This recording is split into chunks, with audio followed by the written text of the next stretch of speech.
voces silenciadas, buscando un eco en la multitud. La palabra resuena, liberando ataduras, un puente de luz. Esta es mi actitud. Bienvenidos a un nuevo capítulo de Somos Mujer, la palabra es conectar. Hoy vivimos un episodio único, porque por primera vez en este programa, este espacio recibe a un varón, pero no es cualquier varón. Nos honra con su presencia un referente internacional en protocolo, ceremonial, cultura de las buenas costumbres. Consultor, escritor, docente y sobre todo un hombre que nos representa en la tradición con vigencia y humanidad. Para mí es un verdadero placer presentar y tener acá a don Wilfrido Pérez Ruiz. Bienvenido a La Palabra es Conectar. Gracias, muy amable por su presentación. Para mí es un privilegio y un honor estar conectado a través de su programa con el hermano pueblo del sur. Para mí me maravilla, todavía no tengo palabras para agradecer su presencia en este único capítulo y primero de varios que vamos a hacer acá en el Somos Mujer, donde nosotros vamos a abrir la puerta a la conexión de la humanidad, que somos nosotros entre hombres y mujeres, porque no solamente las mujeres vivimos solas, nosotros estamos en comunión con los varones, entonces también hay mucho que agradecer, y como esta es la primera ocasión que yo traje a un varón que nos representa a todo lo que es un caballero. Estoy muy agradecida por su presencia y me honra tenerlo acá. Gracias nuevamente, para mí también es el privilegio. Yo quisiera saber cuál fue el momento en que lo llevó a dedicar su vida al protocolo y la cultura sobre el respeto. Esta vocación en realidad empezó ya hace varias décadas. Mi vocación está orientada desde muy temprana edad a intentar contribuir a forjar una mejor sociedad, una sociedad mucho más justa, equitativa, inclusiva, tolerante, y entendí que los temas de etiqueta social, protocolo, atención al público, son herramientas que nos pueden ayudar de forma determinante en ese propósito. Y es así como dediqué desde hace ya casi 20 años mis esfuerzos, mi creatividad y todo mi desarrollo personal e intelectual a estos temas, en los que creo firmemente que pueden ser una herramienta en ese afán de forjar una mejor sociedad. Dentro de su proceso de formación, ¿qué indicó para hacia dónde apuntar sobre los temas, sobre todo los temas culturales? ¿Qué fue lo que le llamó la atención?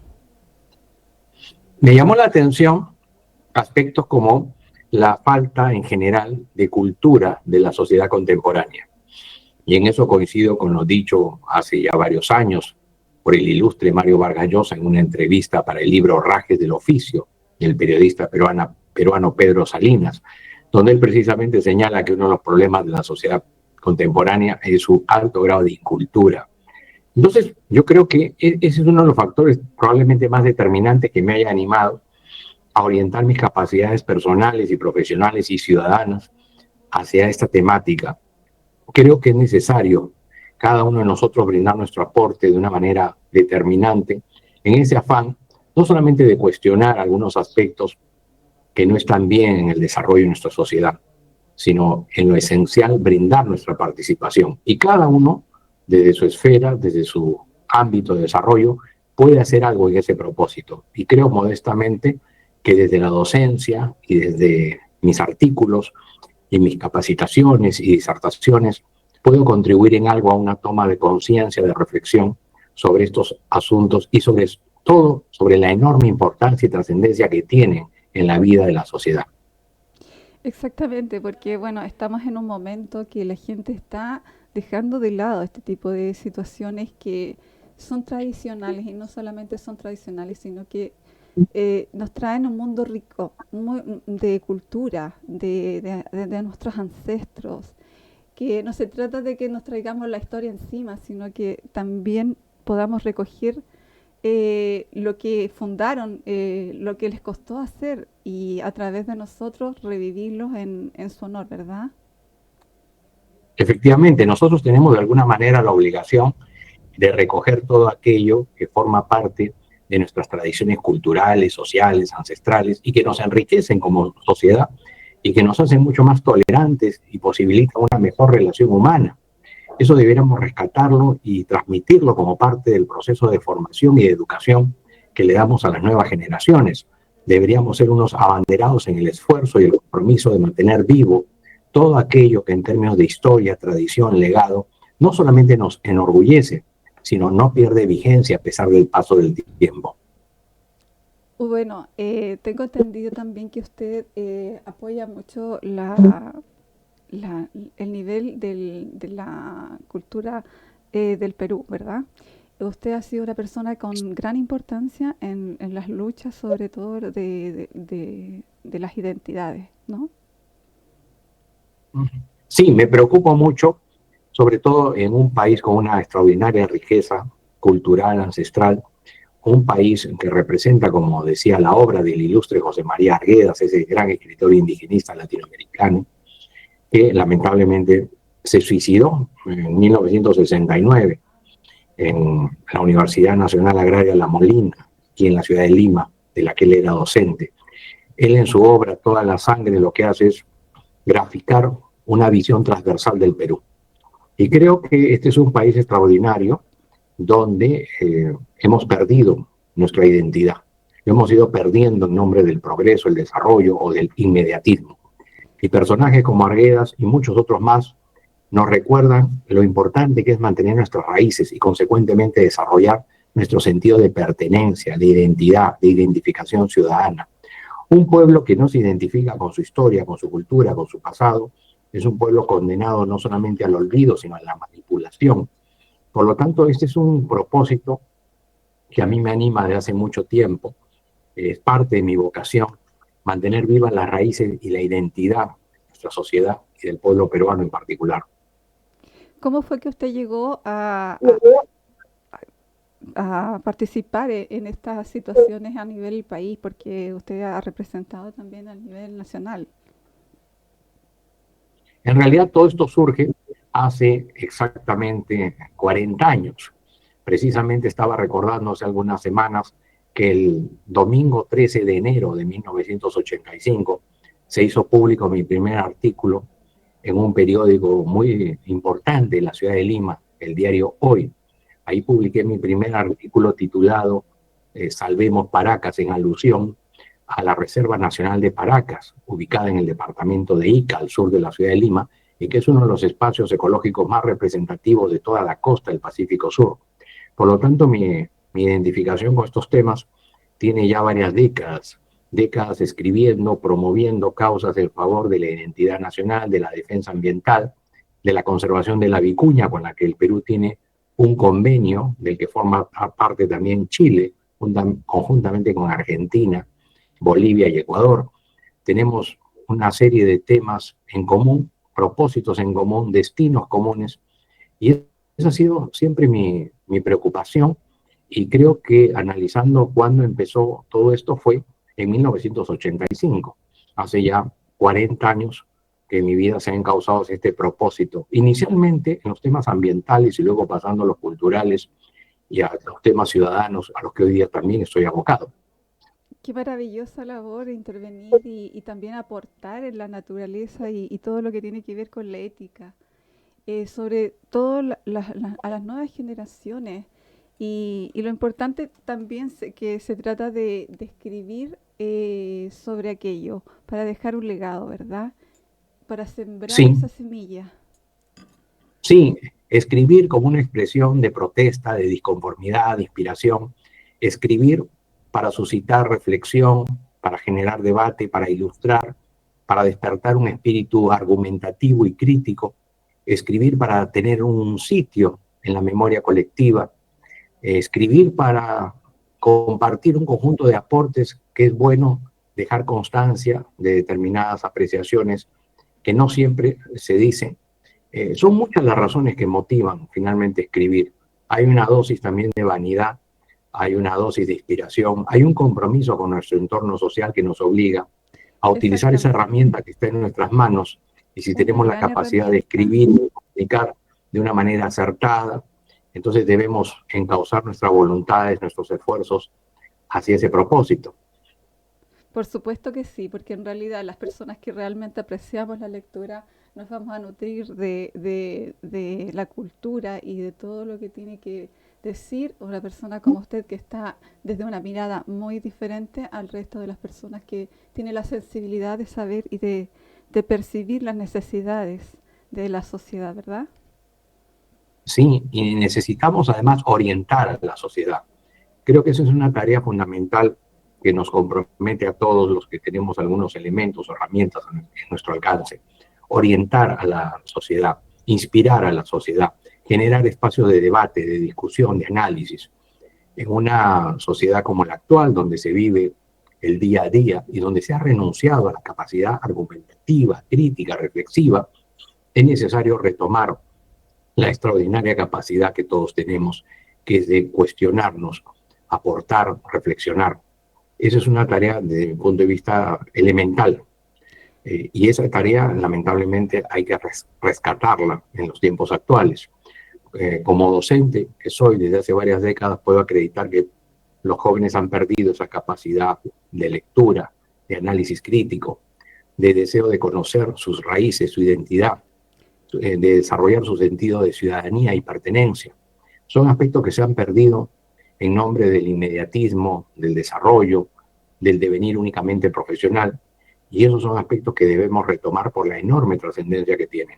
Exactamente, pero bueno, siempre van a estar las entidades que siempre van a requerir la lectura. Por ejemplo, muchos de los estudios que están lanzados en la universidad, la bibliografía que llevan son de escritores de todos los tiempos, por lo general. Entonces siempre una huella como la que usted deja siempre va a dejar va a ser trascendental. Por lo menos yo siento en mi parte que todo vale la pena, sobre todo de una mirada desde lo humano, por supuesto. Sí, evidentemente. La lectura debiera ser un elemento que nos acompañe de manera indeterminada en nuestras existencias. Lamentablemente América Latina y el Perú en particular tienen bajos estándares de lectura per cápita por habitante, olvidando que la lectura desarrolla la imaginación y la creatividad, nos vuelve seres críticos y disconformes, desarrolla e impulsa las habilidades blandas y particularmente la empatía. Exacto. La lectura aumenta nuestra cultura, nuestro vocabulario, mejora nuestra redacción, nos permite viajar a escenarios a los que probablemente no tendríamos acceso, nos permite mirar el mundo y la vida de una manera distinta, más allá de nuestra zona de confort. Por lo tanto, creo que en el tema de la lectura tenemos una gran tarea que desarrollar, sobre todo de tipo persuasivo, para que las nuevas generaciones se reencuentren con el maravilloso encanto de la lectura. Usted ha dado un punto importante en el cual yo me quiero referir, en el sentido de que, por ejemplo, la mayoría de las personas que no ha tenido el hábito de adquirir libros es porque la verdad los libros son muy caros. Entonces, no es fácil conseguirse lectura y sobre todo mantener la venta de libros. ¿Qué pasó? Entonces, ¿qué podemos hacer ahora que la cultura está diferente? Nosotros tenemos el acceso a querer ciertos lujos. Entonces, también hacer como la lectura y los libros sean una buena opción para tener un lujo. Sí, coincido.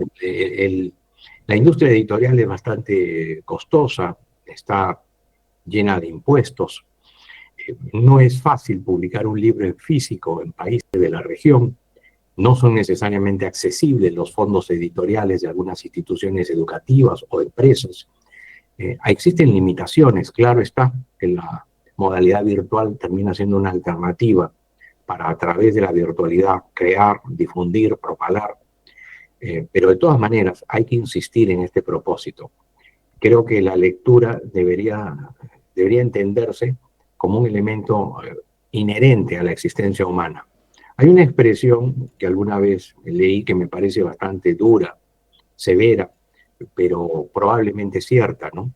La biblioteca de una casa es el reflejo de la dignidad de los que viven allí. Y eso es algo que debería preocupar muchísimo a las personas, lamentablemente. No se toma en cuenta, no es una prioridad, es un apremio.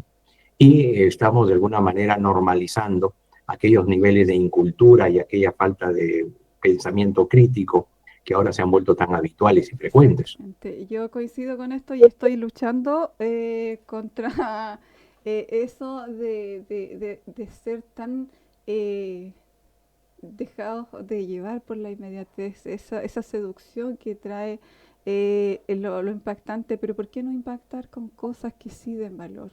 Entonces tenemos que alimentar la mente de esas personas con este tipo de cosas y hacer que esto se difunda. Así que yo estoy muy agradecida por su presencia aquí. Vamos a poder conversar lo que más pueda dentro de nuestro camino de hoy. Quisiera también preguntarle sobre todo el tema de cómo usted llegó a ser conferencista de protocolo y ceremonial.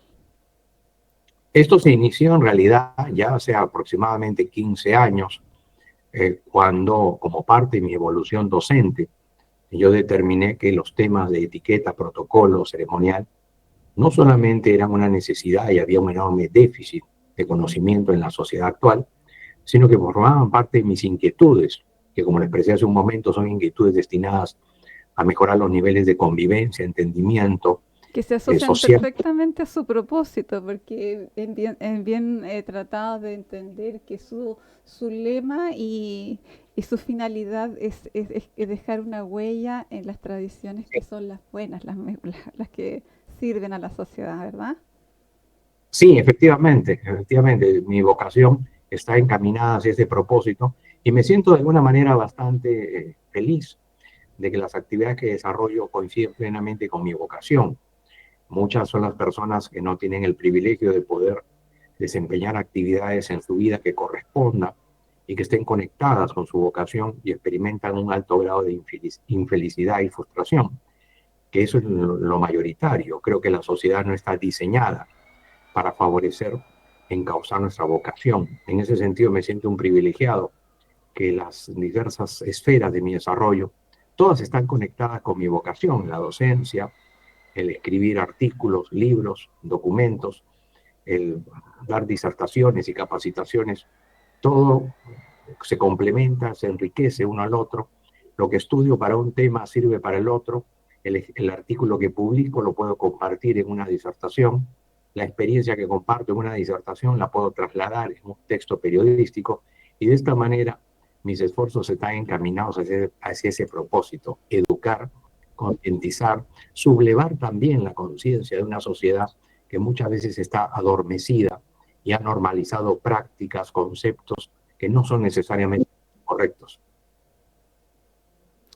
En estos tiempos acelerados, todo lo que es digital, sin pausa, ¿qué podemos hacer para recobrar el sentido de la sociedad y los términos que tengan que ver con la cortesía, por ejemplo?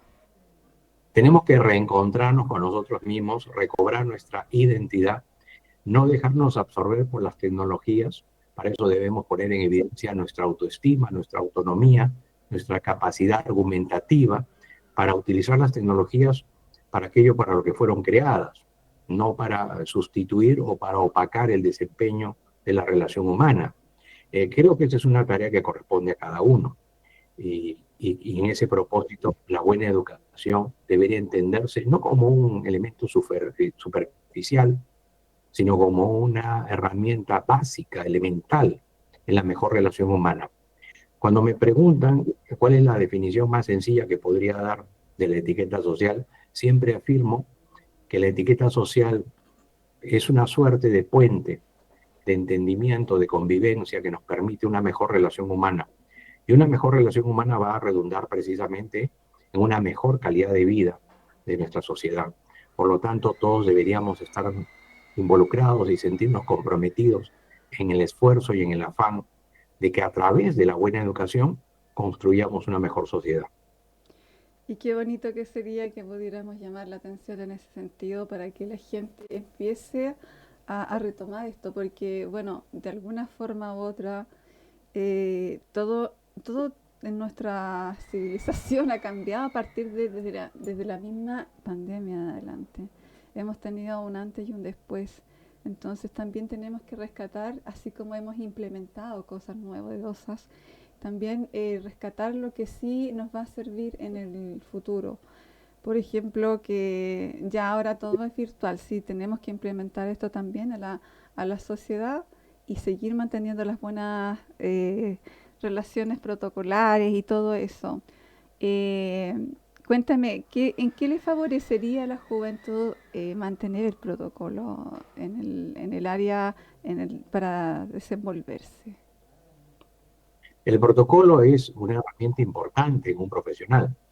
Ninguno de nosotros está ajeno a acudir a una entrevista de trabajo, una reunión de negocios, un almuerzo de trabajo, encuentros corporativos, institucionales, gremiales, donde se tienen que poner en práctica algunos elementos y pautas básicas del protocolo, desde cómo saludar, comportarnos, intercambiar tarjetas, la vestimenta, la presentación correcta de nuestro currículo, la sustentación adecuada de un determinado proyecto o propuesta, determinados comportamientos en la mesa. Por lo tanto, nadie puede decir que está ajeno en el ámbito profesional al ejercicio del protocolo. Para eso existe lo que se llama el protocolo corporativo o empresarial, que establece una serie de lineamientos y orientaciones de cómo debemos actuar en ámbitos estrictamente empresariales. Pero reitero lo fundamental, ninguno de nosotros, no importa la actividad o jerarquía que tengamos en una organización, está ajeno a experimentar situaciones que nos deben llevar a conocer a plenitud cómo funciona y cómo se aplica el protocolo corporativo. En cuanto a su visión, ¿usted cree que hay algunas cosas del protocolo que ya no se usan? El protocolo no es, como muchas veces se cree, algo rígido, inflexible, acartonado o memorístico o destinado a hacer las cosas imposibles. El protocolo tiene que ser flexible, moderno, adaptable. El protocolo debe contribuir al mejor desarrollo de las actividades, sea en el ámbito oficial, empresarial o social. El protocolo es un elemento sustancial en el desarrollo de cualquier actividad humana. Por lo tanto, debiéramos mirar de una manera mucho más amigable cuál es el verdadero desempeño y protagonismo del protocolo. Y si lo miramos de esa manera, entenderemos que gran parte de nuestras actividades podrían tener mucho más éxito si aplicamos ciertos criterios y elementos inherentes al protocolo. Por supuesto que sí. Por ejemplo, hay muchos jóvenes que tienen que presentar trabajo en la universidad y va prácticamente disfrazado porque cree que todo es un chiste. Y la verdad, para hacer ese tipo de entregas en una cosa cuando hay docentes en la universidad, tienen que saber ellos desde lo más básico, que tienen que ir presentables, ¿cierto? Y eso no lo tienen en las redes sociales, no está difundido por ninguna parte, entonces lo más probable es que nunca hayan tenido tiempo para detenerse a averiguar ese tipo de cosas. Por eso yo creo, y lo más importante para mí en el Somos Mujer, es que nosotros tengamos este tipo de conversaciones más seguido y más habituales. ¿Para qué? Para que la gente asocie esto como algo necesario. Sí, para que la gente en general vea con mayor simpatía, entienda mejor qué es el protocolo, cómo se aplica y cómo va vinculado como un elemento que hace más exitosas sus actividades sociales, Indudablemente. empresariales, etcétera. Bueno, en mi carrera como asesora de imagen también me he dado cuenta que muchas veces la imagen y la forma de hacer las cosas cambia mucho la situación. Y en ningún caso en negativo, por supuesto, todo lo beneficia. Y está en saber en el estricto regulamiento también, porque no se trata de exagerar con el protocolo, sino que también usarlo en su debida manera también para que las personas asocien su nivel de trabajo con el cierto protocolo que se requiere, ¿verdad? Cierto, cierto. Que el protocolo no se vea como algo rígido, vertical, inflexible, que no se vea con un espíritu de enemistad, sino todo lo contrario, que se entienda su significado y su aporte en el ámbito empresarial, institucional, social, oficial, que el término protocolo no sea tampoco utilizado de manera inútil, de forma tal que se desgasta su aplicación y se Exactamente. malinterpreta en su connotación. Sí, muchas veces me molesta a mí en el sentido de que se usa como a tipo de broma, recalcando una situación totalmente opuesta. Y la verdad lo que tenemos que hacer es proteger ese tipo de cosas para que eso no suceda. Por ejemplo, en la única parte donde encontraríamos el protocolo riguroso sería en el área castrense. Porque Sí, hay, en el área castrense, en el área policial, en el área diplomática, en el claro, área eclesiástica también. exacto, ¿Sí? la parte religiosa también tiene su protocolo que es prácticamente muy tradicional. Y vamos mucho más allá de lo evolutivo, porque hay cosas que se mantienen hace muchos años atrás también.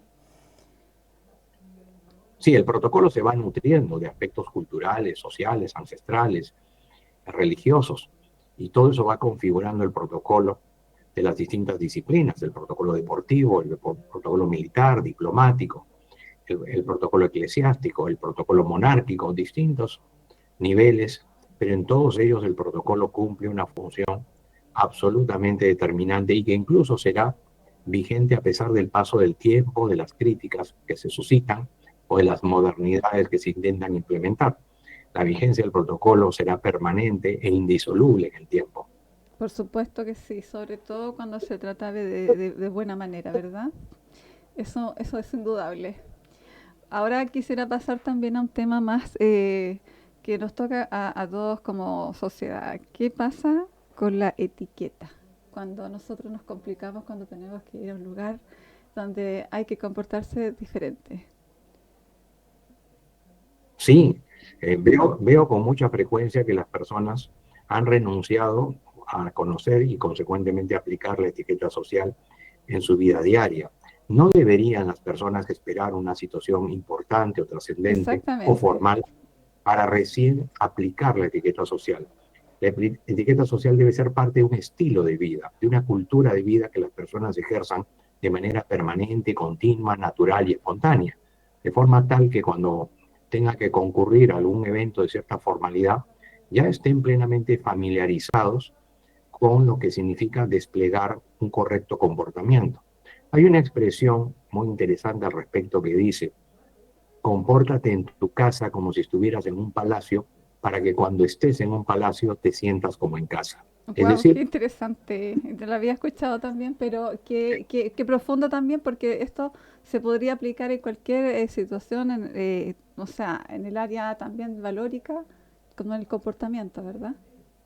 claro, efectivamente, si una persona asume la etiqueta social como parte de un ejercicio cotidiano, puede estar en la más formal de las situaciones y se va a sentir cómodo y va a tener los elementos y las herramientas para saberse desenvolver.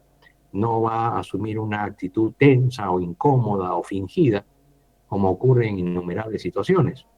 Entonces, creo que la etiqueta social es un elemento inherente en nuestra formación y en nuestra educación. Así lo entiendo. Y ese es el sentido de propagar estos temas, contribuir a educar a la sociedad. Una sociedad de personas educadas va a ser necesariamente una sociedad de personas con ciertos valores, de personas tolerantes, afables, respetuosas de las diferencias que nos separan y con mucho mayor nivel de convivencia humana. ¿Cuáles cree usted que son las actitudes que se deben mantener sí o sí y tratar de rescatarlas en esta situación de la humanidad que se está perdiendo el respeto? Creo que debiéramos desarrollar sólidamente las habilidades blandas, como se le conoce actualmente, Bueno, que aquí son, por muchas cierto, veces no, tenemos que explicar un poquito qué significa habilidades blandas, porque la gente cree que son habilidades que tienen los líderes, pero ¿qué son las habilidades blandas en sí para que la gente conozca? las habilidades blandas son un conjunto de destrezas vinculadas a nuestra composición emocional, como la inteligencia emocional, la empatía, la autoestima, la tolerancia, la capacidad de trabajar en equipo, la capacidad de superar situaciones de frustración. Eh, eso es, eso es las habilidades blandas, que dicho Entonces, sea de eso paso, se puede generar con un hábito, o sea, con una buena conducta empática, podríamos conseguir tener habilidades blandas. sí, una persona que ha desarrollado la empatía está consecuentemente desarrollando las habilidades blandas. Y hoy día el mundo laboral exige con mayor énfasis, según los estudios internacionales, profesionales con mayor grado de habilidad blanda que habilidades duras, quiere decir conocimientos o destreza para el desempeño de una determinada actividad profesional. Por lo tanto, cada vez el mercado laboral exige profesionales que tengan sólidas habilidades blandas. Claro, en esta Y competencia tan tecnológica donde existe todo hecho por la IA, Las habilidades blandas son un buen plus para las personas, sobre todo cuando Sí, quieren generar un cargo de grupo, sostener un liderazgo en equipo, ¿verdad? sí, son inherentes a cualquier profesional. Además, que hay que anotar que las habilidades blandas son de alguna manera la base o el soporte para el correcto ejercicio de la etiqueta social, porque las habilidades blandas le dan a la persona estabilidad, serenidad, convicción, aplomo, entereza para poder aplicar la etiqueta social. Por lo tanto, en síntesis, hablar de etiqueta social y de habilidades blandas es referirnos a dos aspectos que están íntimamente relacionados y que funcionan de manera recíproca.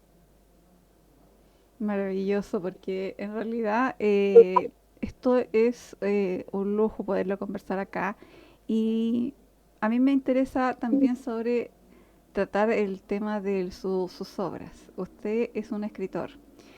¿Desde qué año usted ha empezado a escribir? Cuéntenos un poquito sobre su trayectoria como escritor. Comencé a escribir en 1984 y mi primer artículo se publicó el 13 de enero de Ah, sí, 1985. por supuesto. Por lo tanto, desde hace 40 años de manera ininterrumpida me dedico a escribir artículos de opinión y paralelamente también he escrito algunos libros. Por lo tanto, el desarrollo de mi vida ha sido un desarrollo paralelo al desenvolvimiento de esta extraordinaria vocación que es escribir. Perfecto. Yo quisiera hablar de su última obra. ¿Me puede contar un poquito sobre la última obra que usted escribió? La etiqueta social.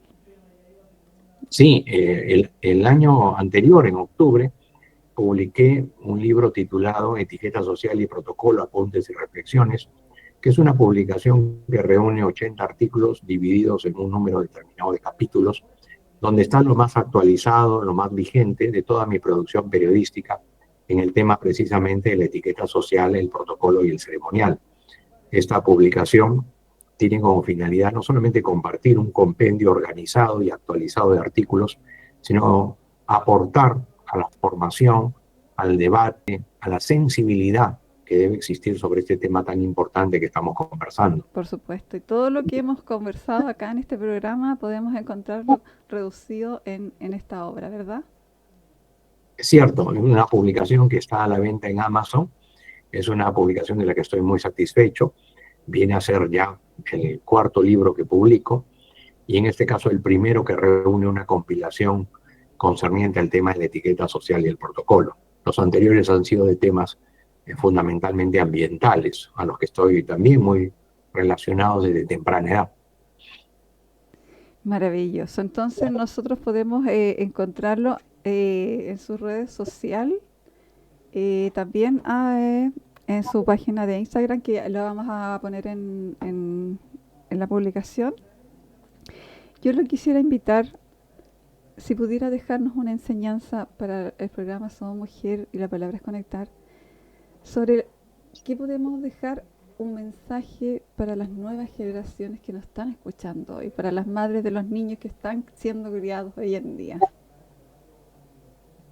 Creo que la mejor reflexión que me viene a la mente ante su pregunta es que debemos asumir los problemas actuales, por más agobiantes y apremiantes que estos sean, como una posibilidad para poner a prueba no solamente nuestra capacidad para sublevarnos frente a las dificultades que enfrentamos, sino para poner en evidencia nuestra capacidad de enfrentar las situaciones que nos plantea el mundo contemporáneo. Creo que debemos asumir como una suerte de desafío los momentos actuales. Y eso debiera darnos una suerte de automotivación. Las dificultades, los problemas, las adversidades deben ser una automotivación para procurar construir un mundo mejor. Que las dificultades sean una oportunidad para desarrollar nuestras capacidades, nuestros talentos, nuestro aporte al entorno social del que formamos parte. Que ante cada problema o dificultad que nos afecta, nos preguntemos cómo puedo aportar de manera concreta a la solución de ese problema. No solamente cuestionando, lamentándonos, como muchas veces acontece, sino dando nuestra real participación ciudadana, personal, intelectual, en el ámbito que nos corresponde. Soy un convencido que solamente formando una sociedad de ciudadanos activos y comprometidos y con amplio sentido de pertenencia respecto a lo que acontece en su entorno social, vamos a forjar una mejor sociedad. Una sociedad donde los niveles de tolerancia, de convivencia cívica, de valores democráticos, donde la inclusión sean elementos inherentes en la vida de hombres y mujeres. Yo soy un convencido que a pesar de todos los problemas que enfrentan nuestros pueblos, a pesar de todos los problemas actuales, siempre hay una posibilidad de cambio y transformación. Y está en nuestras manos construir un mundo mejor. Indudablemente. Me quedo con esas palabras y las aprecio también porque son el sentido también de muchas cosas que queremos hacer en esta sociedad, ¿verdad? Y no solamente usted como maestro, escritor y también pacificador de esta palabra, sino que es un deseo en común. Así que yo le agradezco tremendamente sus palabras y quería agradecer por estar en este programa con su claridad, sabiduría y esa templanza que me ayuda a mí también a ser mejor, porque esto también es un programa para mí inspirador, para las personas que yo traigo, me conllevan y me conmueven mucho con su palabra y su sentido, porque esta es una conexión de sentido hacia un punto mejor. Muchas gracias a ustedes también por estar en este capítulo de Somos Mujeres, la palabra es conectar. Les agradezco la atención porque esta vez fue un programa diferente con la presencia de nuestro querido. Y bienvenido para siempre acá en La Palabra es Conectar. Si tenemos otra oportunidad, sería maravilloso tenerlo acá de nuevo. Muchas gracias, don Wilfrido. Gracias a usted por este encuentro tan cordial y afectuoso. Ha sido realmente un privilegio y un placer sostener esta plática con usted y a través suyo con su distinguida audiencia. Muchísimas gracias. Muchas gracias, le agradezco mucho. Espero que le guste el programa.